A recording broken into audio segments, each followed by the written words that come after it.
आज हम सॉल्व करेंगे क्लास 10 का 6.3 से क्वेश्चन नंबर 6। ठीक है। सो क्वेश्चन में हमें कह रहा है A B E is congruent to A C D.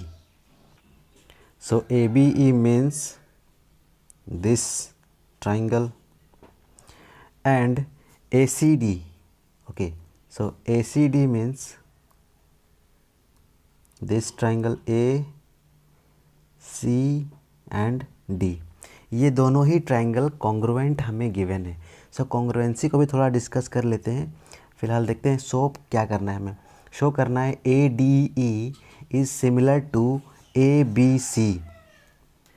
तो जब आपको सिमिलर ट्राइंगल प्रूव करने के लिए कहा गया और नाम भी उसका दे दिया है तो आपका क्वेश्चन जो है वो इजी हो जाता है।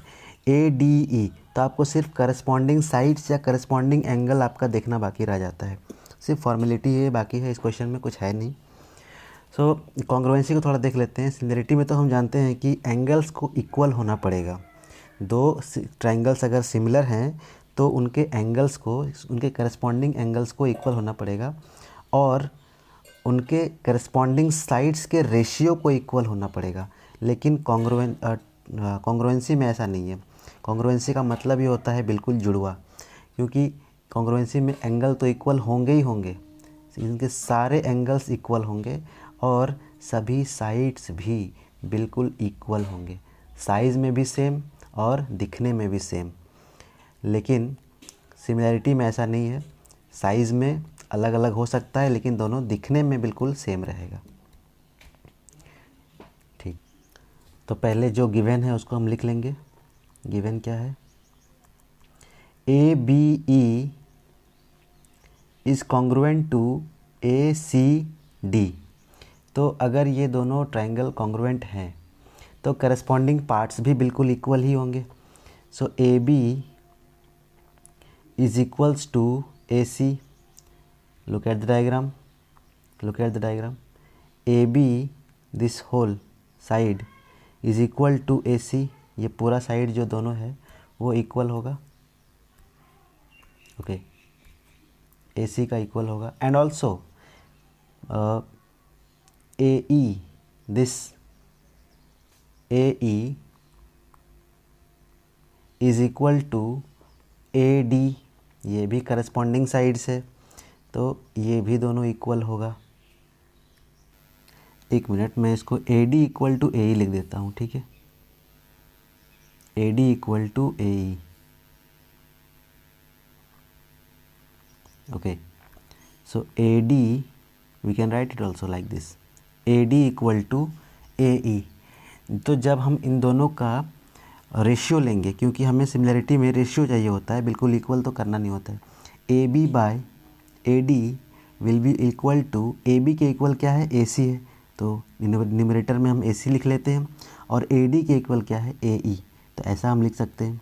अब आप ध्यान दीजिए, इन दोनों ही ट्रायंगल में जिसको हमें सिमिलर प्रूव करने के लिए कहा गया था, इन दोनों ट्रायंगल को मैं सेपरेट यहाँ पे ड्रॉ कर रहा हूँ। ठीक है, ए डी ई और ए बी सी को, ए डी ई और A B C, A D E and A B C.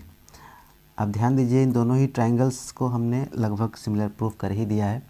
A B जो है, ये ए बी और ए डी, इन दोनों का रेशियो ए सी और ए ई के रेशियो के बराबर है, बिल्कुल है। और हमारे पास सिमिलरिटी क्राइटेरिया क्या क्या होता है? एस साइड, एक होता है साइड, एंगल, साइड। तो हमारे पास दो साइड्स मिल चुके हैं, हमें तीसरा साइड चाहिए या तीसरा एंगल चाहिए।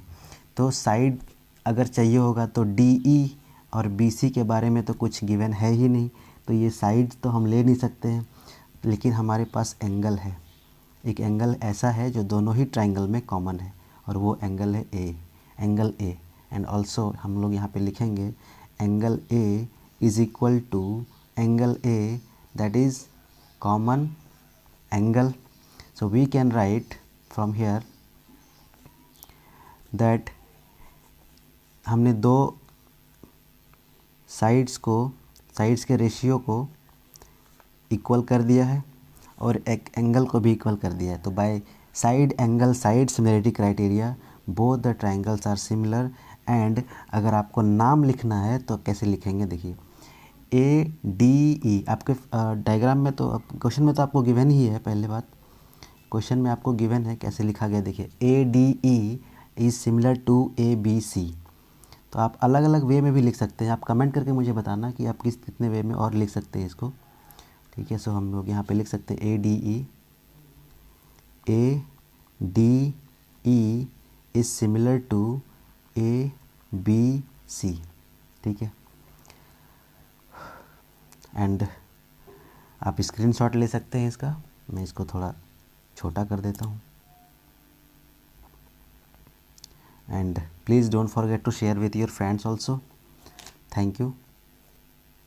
हैंस प्रूव्ड लिख लेंगे, हैंस प्रूव्ड, ओके।